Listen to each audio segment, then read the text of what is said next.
بسم اللہ الرحمن الرحیم۔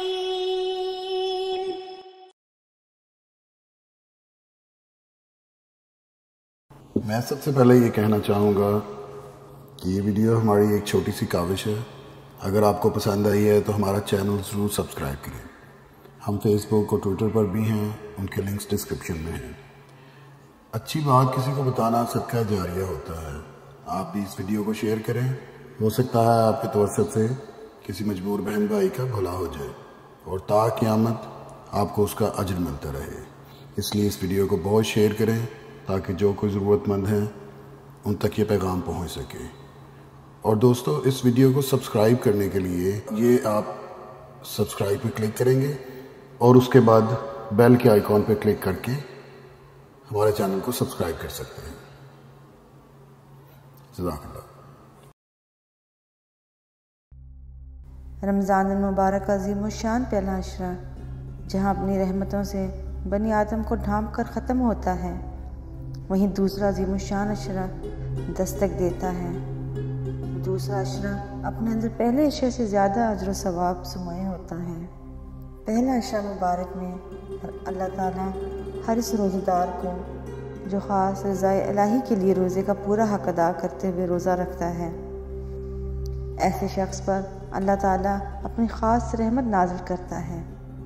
رب العالمین عام مہینوں سے زیادہ اس ماہ مبارک میں اپنی خاص رحمتیں نازل کرتا ہے۔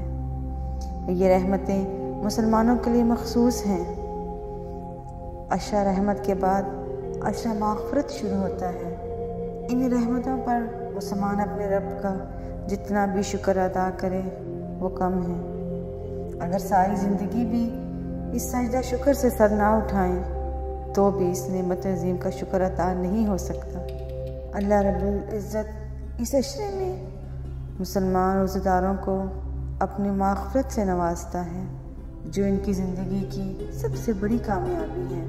ان کے تمام پچھلے گناہوں سے ان کی مغفرت فرما دیتا ہے، اور یہ ازالہ اس کے صغیرہ گناہوں کا ہوتا ہے۔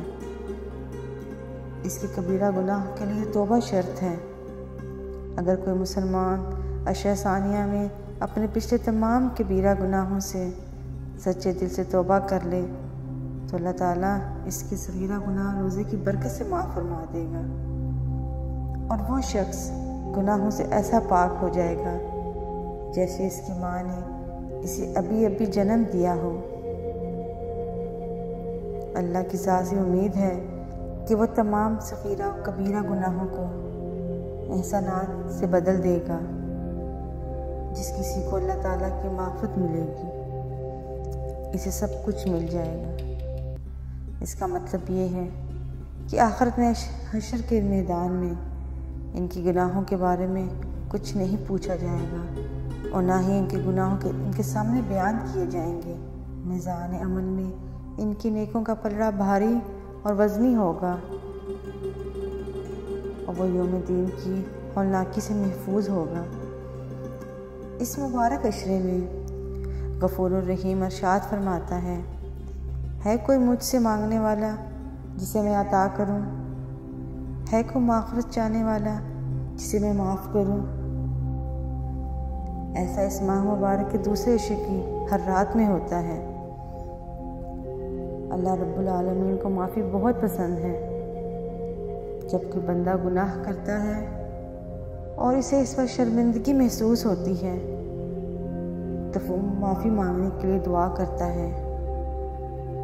اب اس نے صرف یا اللہ ہی کہا ہوتا ہے کہ اللہ کی رحمت اور اس کی صفت غفور جوش میں آتی ہے، اور وہ ارشاد ہوتا ہے جا میں نے تجھے معاف کیا۔ سبحان اللہ۔ اللہ کی شان تو دیکھیں کہ بندے نے صرف معافی کے لیے اللہ کہا، اور ابھی پوری دعا مکمل بھی نہیں ہوئی کہ اللہ نے اس کی مغفرت فرما دی۔ رب ذوالجلال الکرام تو اپنے بندوں کو معاف کرنے کے بہانے ڈھونڈتا ہے۔ جب کسی بندے سے کوئی گناہ سرزد ہو جائے تو وہ رحیم و کریم اسے مہلت دیتا ہے کہ شاید اب بھی یہ مجھ سے معافی مانگ لے، شاید اب بھی میری طرف رجوع کر لے۔ حدیث نبی صلی اللہ علیہ وآلہ وسلم ہے کہ جب بندہ کوئی گناہ کرتا ہے تو آسمان اللہ تعالیٰ سے عرض کرتا ہے، اے اللہ تو مجھے اجازت دے کہ میں اس پہ ٹوٹ پڑوں۔ زمین کہتی ہے، اے اللہ تو مجھے اجازت دے کہ میں اسے اپنے اندر دھانس لوں۔ اس موقع پر مالک الملک کا ارشاد ہوتا ہے، اگر یہ تمہاری مخلوق ہے اور تم اس کے خالق ہو تو تمہیں اجازت ہے، اور اگر یہ میرے بندے ہیں اور میں ان کا خالق ہوں تو میرے بندوں کا معاملہ مجھ پہ چھوڑ دو۔ میں اس بات کا انتظار کروں گا کہ یہ مجھ سے رجوع کر لے اور اپنے گناہوں کی معافی مانگ لے۔ بے شک یہ ہمارا رب ہی ہے جو ہمارے پکارنے اور یاد کرنے پر نہ صرف لبیک کہتا ہے بلکہ ہر معافی چاہنے والے کے گناہ بھی معاف فرما دیتا ہے۔ افسوس اور صد افسوس کہ ہم اس مبارک عشرے کو پائیں اور اس میں ہماری مغفرت نہ ہو۔ رمضان کے دوسرے عشرے میں جو کہ عشرہ مغفرت کے نام سے موسوم ہے، استغفار کی کثرت کرنی چاہیے۔ صبح و شام اللہ سے اپنی گناہوں پر شرمندہ ہو کر معافی مانگ لینی چاہیے۔ اس سے ہمارا رب بہت خوش ہوتا ہے اور ہماری مغفرت فرما دیتا ہے۔ حدیث میں آتا ہے کہ جب کوئی شخص گناہ کرتا ہے اور پھر وہ اس سے شرمندہ ہو کر اللہ سے معافی مانگتا ہے اور توبہ کرتا ہے تو اللہ تعالیٰ اس کی مغفرت فرما دیتا ہے۔ پھر وہ شخص وہی گناہ دوبارہ کرتا ہے تو توبہ ٹوٹ جاتی ہے۔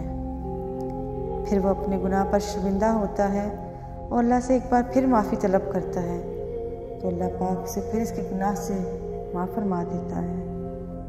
وہ پھر وہی گناہ کرتا ہے اور اس بار بھی اس کی توبہ ٹوٹ جاتی ہے۔ وہ پھر اللہ سے معافی طلب کرتا ہے اور رب کریم نہ صرف اس کی معافت فرماتا ہے بلکہ یہ بھی ارشاد فرماتا ہے، جب میں نے تجھے معاف کیا اب تو جو چاہے کر، تجھ پر گناہ نہیں۔ اس کا یہ مطلب نہیں کہ اللہ تعالیٰ نے وہ گناہ کرنے کی اجازت دے دی ہے، بلکہ اس کا مطلب یہ ہے کہ وہ جب جب گناہ کرتا رہے گا اور سچے دل سے اس پر شرمندہ ہو کر اللہ رحمان و رحیم سے مغفرت طلب کرے گا، اللہ اس کے گناہوں سے اسے پاک کرتا رہے گا۔ اسی طرح ایک اور حدیث میں آیا ہے کہ خالق کائنات ارشاد فرماتا ہے، تم اتنے اتنے گناہ لے کر آؤ کہ تمہارے گناہ زمین کو بھر دیں اور بھرتے بھرتے ساتوں آسمانوں کو بھر دیں۔ میں اتنے یعنی اس سے کئی گنا زیادہ مغفرت لے کے آؤں گا۔ اللہ پاک اپنے بندوں کے رجوع کرنے کا منتظر رہتا ہے کہ وہ چاہے اتنے زیادہ گناہ کر لے کہ ان کے گناہ زمین و آسمان کو ڈھانپ دیں، تبھی وہ رحمان و رحیم اسے معاف کر دے گا۔ رب ذوالجلال والاکرام کا ارشاد ہے، تم گناہ کرتے کرتے تھک جاؤ گے، میں معاف کرتے کرتے نہیں تھکوں گا۔ اس سے اللہ کو اپنی رحمت بتانا مقصود ہے کہ میں معاف کرتے کرتے کبھی نہیں تھکوں گا، اگرچہ تم ہی گناہ کر کر کے عاجز آ جاؤ۔ یہ اللہ پاک ہی ہے جو اپنی رحمت اور مغفرت سے ہم پر احسان کیے ہوئے ہیں، ورنہ ہم تو اپنے آپ کو ہلاک کرنے میں کوئی کسر نہیں چھوڑتے۔ رمضان کا دوسرا عشرہ بڑی برکت کا حامل ہے، اس کی بہت ہی بڑی فضیلت ہے۔ یہ عشرہ ہمارے لیے بہت قیمتی ہے، جس میں ہم اپنے تمام صغیرہ اور کبیرہ گناہوں سے معافی مانگ کر اللہ کے حضور پاک و صاف پیش ہو سکتے ہیں۔ اس کے لیے آپ نے کرنا یہ ہے کہ سارا دن خصوصاً سحری اور افطاری کے ٹائم اور ہر نماز کے بعد استغفار کریں اور اپنے گناہوں کی معافی مانگیں خدا سے۔ دعا یہ ہے، استغفر اللہ ربی من کلی ذنب و اتوب الیہ۔ استغفر اللہ ربی من کلی ذنب و اتوب الیہ۔ اس کا کثرت سے ورد کریں اور اللہ تعالیٰ سے اپنے گناہوں کی معافی مانگیں۔ بے شک وہ بہت معاف کرنے والا ہے۔